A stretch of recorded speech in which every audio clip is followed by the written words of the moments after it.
명절들 잘 지내고 계십니까? 오랜만에 가족들을 만나 보니 행복하셨습니까? 예, 이 행복은 모든 사람들의 가장 큰 관심입니다. 우리가 다 행복하게 살기를 원합니다. 오늘 우리가 하는 많은 희생도 알고 보면 행복을 위한 것입니다. 우리는 나름대로 행복에 대한 기준, 또 행복에 대한 조건들, 그런 것들을 가지고 있습니다. 제가 아주 어렸을 때, 이제 초등학교도 가기 전에 일인데요. 저는 그 시절 저희 이제 부모님하고 함께 살지 않고 또 할아버지, 할머니, 삼촌들과 함께 살았습니다. 그때 기억을 더듬어 보면 좀 가난했던 것 같아요. 왜냐하면 그 시절에 제가 보리밥을 많이 먹은 기억이 강력하게 남아 있습니다. 한 번은 제가 할아버지하고 저희 큰 고모 댁에를 갔습니다. 근데 큰 고모는 이제 과수원을 하고 있었는데 꽤 잘 살았던 것 같습니다. 거기서 한 이틀인가 3일 그렇게 머물고 있는데 계속 거기는 쌀밥을 먹는 거예요. 그래서 제가, 이것은 나중에 이제 고모가 해준 얘기인데, 제가 그렇게 묻더랍니다.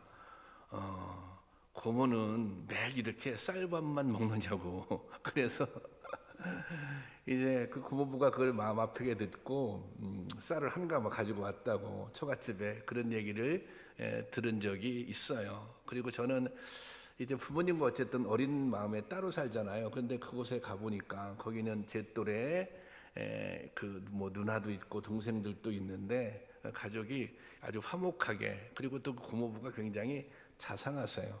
거기 있으면서 또 거기 갈 때마다 어린 마음에 부럽다는 생각이 들었습니다. 제가 그때 행복이라는 단어를 알지 못했지만, 참 고모네 집은 행복하게 사는구나, 그런 생각을 가졌던 것 같습니다. 이제 그때로부터 한 50년 정도가 지났는데요. 지금도 이 행복에 대한 기준은 좀 비슷한 것 같아요. 여러분들이 행복에 대한 기준, 조건을 생각할 때 첫 번째로 경제적인 면을 생각하잖아요. 경제적으로 어느 정도 여유가 있는가, 또 또 부모님이 나를 사랑해주는 또 자상한 부모님이 계신가, 가족들은 화목한가, 관계는, 이런 것들이 행복의 조건이라고 여겨집니다. 그런데 제가 이게 나이가 들면서 깨달은 것 중에 하나는, 이게 보이는 것이 다가 아니다. 겉으로 볼 때는 그냥 경제적인 여유도 있고 또 화목해 보이는 것 같지만, 또 꽃가마 속에도 그늘이 있다, 이런 말이 있지 않습니까?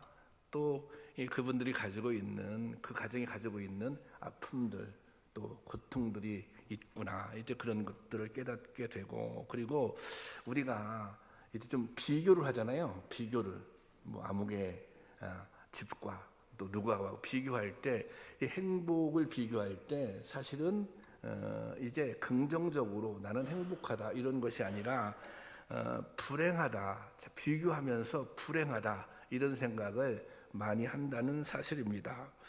오늘 말씀을 통해 예수님은 행복에 대한 기준을 제시하고 계십니다. 오늘 본문 말씀이 예수님께서 이제 제자들, 또 많은 무리들이 모였을 때 제자들에게 주신 말씀이거든요. 이것을 산상수훈이라, 산에서 말씀을 전했기 때문에. 그런데 이 산상수훈에서 첫 번째 하신 말씀이 바로 이 말씀입니다. 첫 번째 하신 말씀이 어떤 말씀이에요? 행복에 대한 기준을 제시하셨다고 하는 것입니다. 행복이라고 하는 것은 우리 인간들도, 우리도 중요하게 생각하지만 누구도 중요하게 생각해요? 하나님도 중요하게 생각하세요. 하나님은 당신의 자녀들이 행복하게 살기를 원하시죠. 또 하나님께서 당신의 자녀들의 행복을 위해서 하나밖에 없는 외아들을 이 세상에 보내주신 것 아닙니까?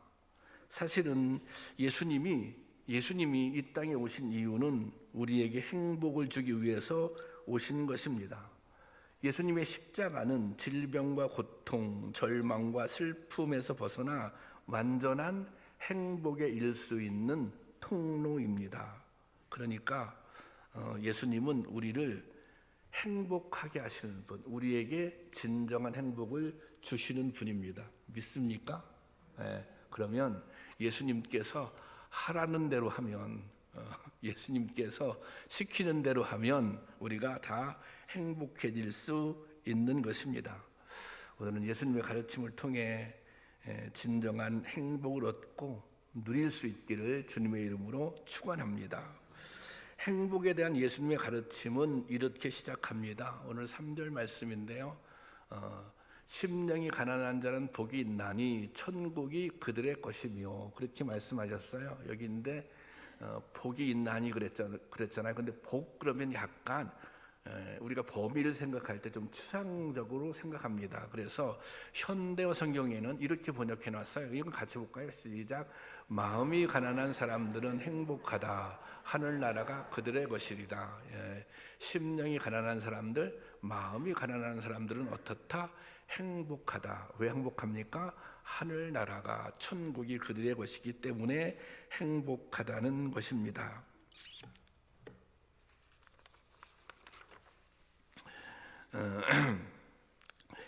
아마도 처음 이 말씀을 듣는 제자들은 당황했을 것입니다. 그것은 제자들이 생각하고 있는 행복의 기준과는 전혀 달랐기 때문입니다. 더군다나 예수님은 연이어 애통, 줄이고 목마름, 박해 등을 행복의 조건으로 제시하십니다. 이러한 예수님의 가르침은 행복에 대한 기존의 생각과는 완전히 다릅니다. 사실 그래서 예수님께서 말씀하시는 이 행복의 조건은 아주 그때 당시에 파격적이었습니다. 이스라엘은 오랫동안 율법을 통해 규정된 행복에 대한 고정관념이 있었습니다. 그들의 생각에는 성공한 사람, 형통한 삶을 사는 사람을 행복한 사람이다, 그렇게 생각했어요. 이것은 오늘 우리의 생각과도 다르지 않습니다. 오늘 우리들도 물질적인 풍요, 또 권세, 남보다 우월한 배경, 신체적인 조건 등을 행복의 조건이라고 생각합니다. 하지만 예수님의 가르침은 그렇지 않습니다. 그러니 예수님이 말씀하시는 행복의 조건은 완전히 새로운 행복의 조건에 관해서 말씀하고 계신 것입니다.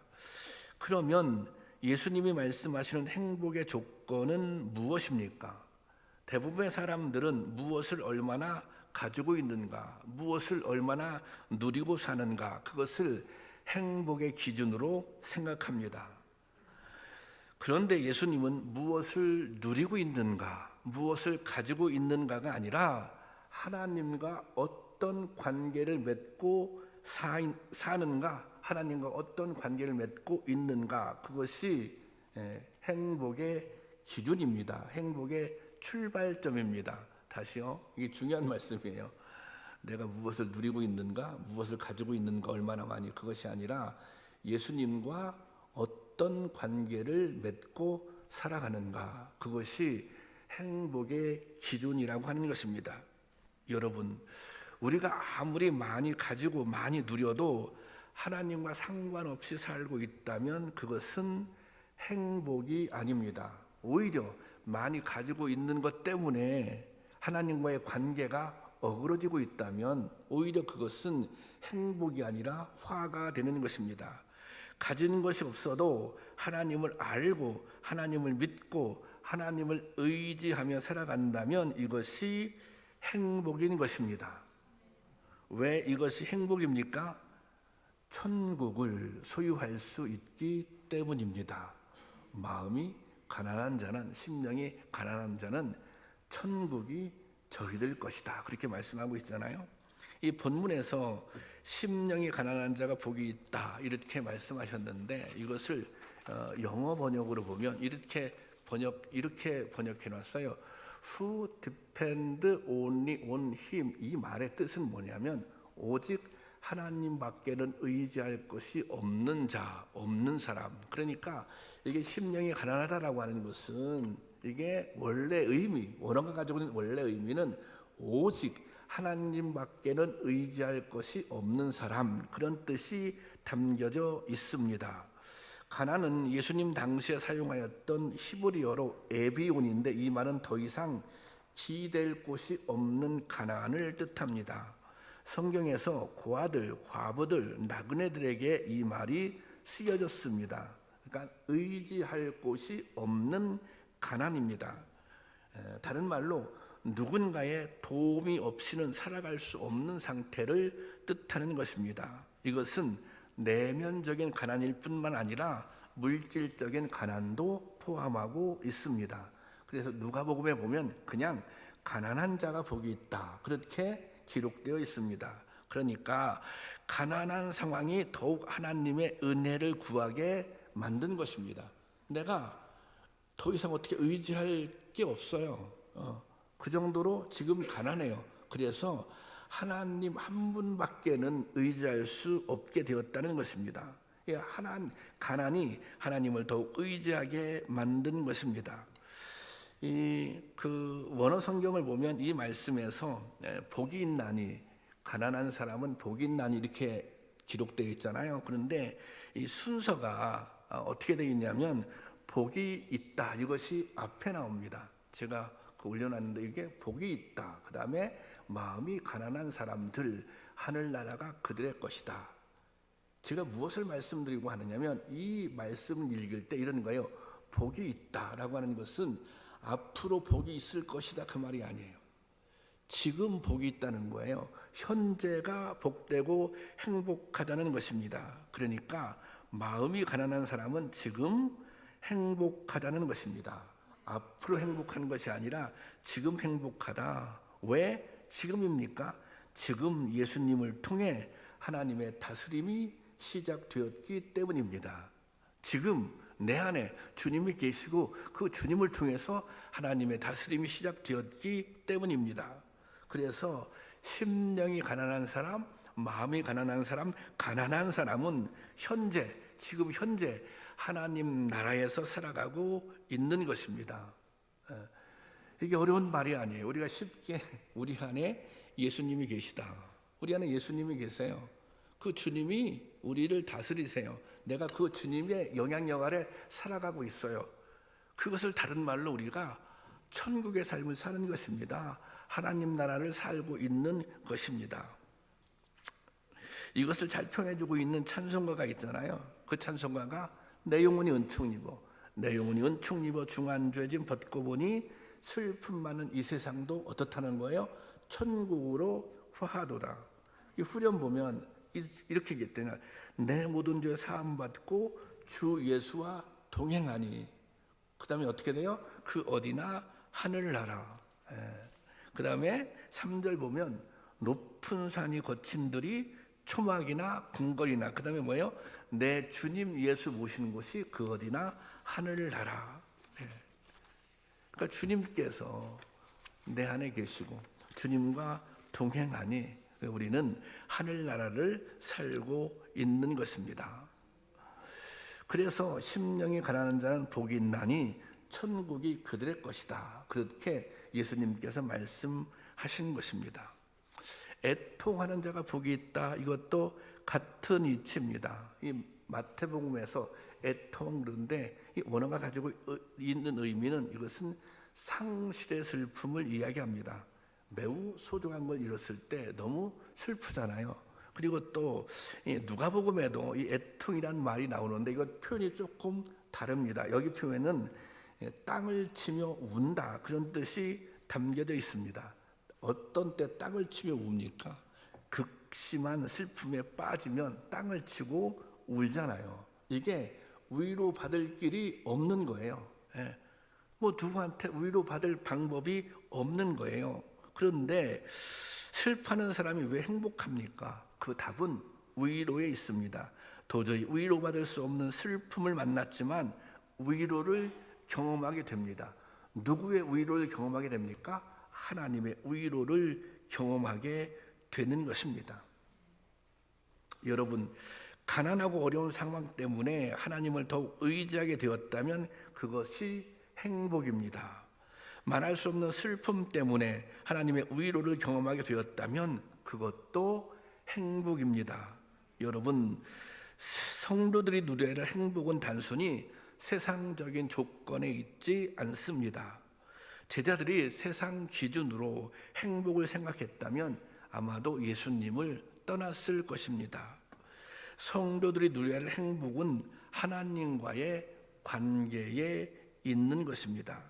주님과 동행하면서 하나님의 다스림 안에 살아가는 것이 행복입니다. 사실 오늘 이 말씀이 이 잘못 오해해서 읽으면 가난하게 살아야 복이 있다, 슬픔을 만나야 복이 있다는 말로 들릴 수 있는데 그런 말씀이 아닙니다. 이것은 모든 사람들이 행복을 누리며 살아갈 수 있다는 말씀입니다. 하나님과 바른 관계를 맺을 수만 있다면, 하나님과 바른 관계를 맺기만 하면 모든 사람들이 행복을 누리며 살아갈 수 있다. 예수님께서는 이 말씀을 하고 싶으셨던 것입니다. 특별히 가난한 사람, 애통한 사람, 그들을 지목한 것은 그들은 스스로 너무 자기 자신을 불행하다고 생각했기 때문에 가난한 거 불행한 거 아니야, 슬픈 거 불행한 거 아니야, 그것 때문에 하나님과의 관계를 더 잘 맺을 수 있다면, 그 슬픈 일 때문에 하나님의 위로를 경험할 수 있다면, 그 가난 때문에 하나님을 더 의지할 수 있다면 그것이 정말 행복한 거야, 이 말씀을 해주고 계신 것입니다. 여러분, 하나님의 자녀가 되어 그 사랑 안에 사는 것이야말로 진정한 행복에 이르는 길입니다. 이 행복은 결코 흔들리거나 깨어지는 행복이 아닙니다. 오늘 찬송가 가사처럼 높은 산이 거친 들이 초막이나 궁궐이나 내 주 예수님 모시는 곳이 그 어디나 하늘나라, 이 찬양이 우리 모두의 고백이 될 수 있기를 주님의 이름으로 축원합니다. 이 행복에 대한 예수님의 가르침을 이해하려면 이 사고의 전환, 이게 다른 말로 이 가치관의 전환이 필요합니다. 가치관이라고 하는 것이 무엇입니까? 무엇을 판단하는 기준이잖아요. 이런 거 옳고 그름, 좋고 나쁨, 할 것과 하지 말아야 할 것, 이런 것을 나누는 인간의 생각을 가치관이라고 합니다. 우리는 가치관에 따라 삶의 목적을 정하고 살아갑니다. 그런데 단지 이 세상에서 성공을 최고의 가치라고 생각한다면 예수님의 가르침을 이해할 수 없는 것입니다. 내가 이 세상에서 성공하는 것이 좀 잘 먹고 잘 사는 것이, 그것이 성공이다라고 생각한다면 예수님의 가르침을 이해할 수, 받아들일 수 없는 것입니다. 의에 줄이고 목마른 것이 복이 있다, 또 의를 위해 핍박을 받는 것이 복이 있다, 이것은 이해할 수 없는 것입니다. 이것은 예수님을 따르기로 한 제자들은, 이게 이제 제자들한테 주는 말씀이잖아요. 예수님을 따르기로 한 제자들은 세상 사람들과는 다른 가치관을 가지고 살아야 한다는 것입니다. 하나님을 믿는, 예수를 그리스도라고 고백한 우리 성도들은 세상 사람들과는 다른 가치관을 가지고 살아야 한다는 것입니다. 오늘 본문 6절에 의에 줄이고 목마른 자는 복이 있다 그랬는데, 여기서 의가 무엇입니까? 여기서 의는 이 땅을 구원하고자 하는 하나님의 의지입니다. 의지, 하나님의 뜻이죠. 이 땅을 구원하고자 하는. 의에 줄이고 목마르다는 것이 무엇입니까? 그것은 삶의 목적이 하나님 나라를 이루어가는 데 두고 있다는 것입니다. 나의 삶의 목적이, 좀 쉽게 표현하자면 나의 삶의 목적이 하나님의 영광을 드러내는 데 있어. 나는 나의 인생의 가장 중요한 첫 번째 목표가 그 나라와 그 의를 위해 사는 데 있어. 이것이 의에 줄이고 목마른 삶인 것입니다. 그런데 이런 성도들에게 주는 약속이 있습니다. 어떤 약속입니까? 배부름의 약속입니다. 하나님 나라를 목적으로 살아가는 사람들에게는 하나님 나라를 경험할 수 있도록 해준다는 것입니다. 하나님 나라를 목적으로 사는 사람들에게는 하나님 나라에서 누리는 그 기쁨을 경험하게 해준다는 것입니다. 그 행복을 경험하게 될 것이라는 것입니다. 그런데 이 본문에 쓰인 동사가 배부를 것이요, 이런 이 말이 미래형입니다. 그러니까 이게 배부름이 한순간에 이루어지는 것이 아니라 계속해서 이루어진다는 거예요. 앞으로 계속해서, 지금만 배부르는 것이 아니라 내일도 모레도. 그런데 더 배부름의 강도가 더 강해진다는 것입니다. 예수님이 오심으로 하나님의 다스림이 시작되었습니다. 이 말은 우리가 예수님을 그리스도로 고백하고 예수님의 말씀대로 살고자 시작할 때 거기서 뭐예요? 하나님 나라가 시작된 거예요. 하나님 나라가 완성된 게 아니에요. 하나님 나라는 언제 완성돼요? 예수님께서 다시 오실 때 그 순간에 하나님 나라가 완성되는 것입니다. 그러니까 이 하나님 나라는 예수님이 오시면서 시작됐죠. 계속해서 이제 확장되어 가다가 예수님께서 다시 오실 그때가 되면 완성된다는 것입니다. 이 말씀은 그거예요. 우리가 하나님 나라를 위해서 살 때, 그 나라와 그 의를 목표로 향해서 살 때, 이 말하자면 계속해서 우리의 배부름, 우리의 행복이 확장된다고 하는 것입니다. 여러분, 우리 교회가 하나님이 다스리는 교회가 되기를 바랍니다. 이미 이곳에서 하나님 나라가 시작된 것입니다. 이미 이곳에서 여러분들을 통해서, 우리 모두를 통해서 하나님 나라가 시작된 것입니다. 아직 완벽하지는 않지만 하나님 나라가 점차로 확장되어 가고 있는 것입니다. 여기에 우리의 신앙생활에 행복이 있는 줄로 믿습니다. 여러분을 통해서 우리 교회가 하나님 나라가 계속 확장돼요.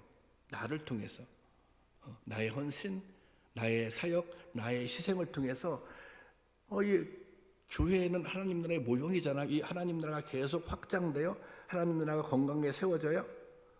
여기서 뭘 누린다는 거예요? 여기서 기쁨을 누린다는 것입니다. 여기서 행복을 누린다는 것입니다. 여러분들이 이런 경험이 있을 거예요. 여러분들이 은혜를 받잖아요. 은혜를 받으면 여러 가지 하나님께서 우리에게 주시는 마음들이 있습니다. 그 여러 가지 마음 중에 어떤 마음을 주시냐면, 내가 뭔가 하나님의 영광을 위해서 살아야지, 하나님의 뜻을 위해서 살아야지, 내가 하나님 나라를 세우는 일에 헌신해야지, 또 얘기한다면 내가 교회를 위해서 내가 헌신해야지, 이런 일을 해야지, 그런 마음을 주시는 거예요. 이해가 잘 안 되시나? 그런 경험이 없어서 하나님이 그런 마음을 주세요. 하나님이, 우리가 제가 이제 목회를 하면서 우리 교회에 이제 새 가족들이 오시면 그런 말씀을 하실 때가 있어요. 제가 이 교회 와서 은혜를 너무 많이 받았다. 그래서 뭔가 막 하고 싶은 거예요. 봉사도 하고 싶고. 그런데 그때 하고 싶은데 다른 사람들이 뭐 온 지 얼마도 안 됐는데 왜 저래? 그런 말 듣는 것이 좀 두려워서 머뭇거려진다는 거예요. 저 그런 얘기 여러 번 들었거든요. 그런데 여러분, 그거 머뭇거릴 필요 하나도 없는 거예요. 왜 그래요? 그 마음은 누가 주신 마음이에요? 하나님이 주신 마음이에요. 내가 교회를 위해서 내가 헌신해야겠는데, 교회를 섬겨야겠는데, 이것은 하나님이 주신 마음이에요. 여기서 주저하는 것은 뭐예요? 사탄의 역사예요. 그 다음, 이것이 진짜 하나님이 주신 마음인지 아닌지 확인할 수 있는 방법이 하나 있습니다. 내가 이게 정말 하나님이 주신 마음인가? 확인하는 방법. 그것은 내가 그대로 움직였어요. 하나님이 이런 마음을 주셨어. 하나님이 이런 마음을 주셨으니 내가 실행에 옮겨야지. 실행에 옮겼어요. 내가 이렇게 좀 봉사해야겠구나, 내가 이렇게 헌신해야겠구나. 그게 딱 먹고 옮겼어요. 실천하기 시작했어요. 그러면 그때 찾아오는 게 있습니다. 그때 경험하는 게 있습니다. 그것이 뭐예요? 그것이 기쁨이에요. 그것이 행복이에요. 이 마음이 정말 하나님이 주신 마음이라면 그 마음, 그 뜻대로 행할 때 뭐가 찾아와요? 행복을 경험하게 되는 거예요. 내가 뭘 해도 행복하지 않은 것 같아. 내가 뭘 하면 마음이 너무 힘들어. 그것은 한번 점검해 보셔야 돼요. 그것은 하나님이 주신 마음이 아닐 수도 있다는 것입니다. 그러니까 우리가 정말 하나님이 나에게 마음을 주시고 하나님의 뜻대로 살아갈 수 있는 깨달음을 주시고 그렇게 살아갈 때 거기서 누리게 되는 기쁨이 있다는 거예요. 행복이 있다는 거예요. 그 행복은 한순간 멈춰지고 끝나는 것이 아니라 뭐예요? 계속 되어진다는 것입니다. 여러분, 하나님의 뜻을 이루는 일을 목표로 삼고 살아가는 사람은 행복한 사람입니다. 인생의 참된 목표를 발견했기 때문입니다. 그 목표를 이루어가는 과정에서 하나님의 역사를 보게 될 것입니다.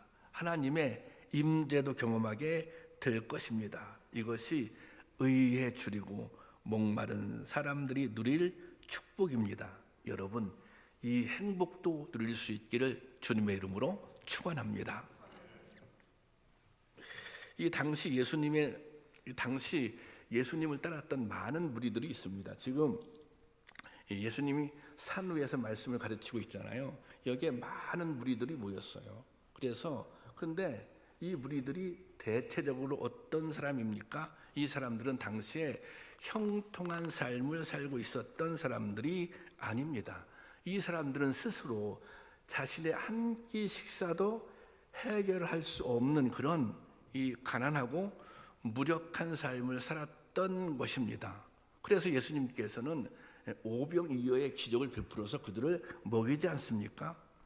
이 당시 유대 종교 지도자들은 율법적인 관점으로 이 현실을 규정했습니다. 그러니까 이 율법적인 측면에서 보면 그것은 당시에 대부분 사람들이 그런 생각을 가지고 있었다는 거예요. 모든 사람들이 대부분이 아니라 나는 가난하기 때문에 불행한 사람이야. 나는 질병이 있기 때문에 불행한 사람이야. 나는 천국에 하나님 나라를 꿈꿀 수 없는 사람이야. 그런 생각을 가지고 있었다는 것입니다.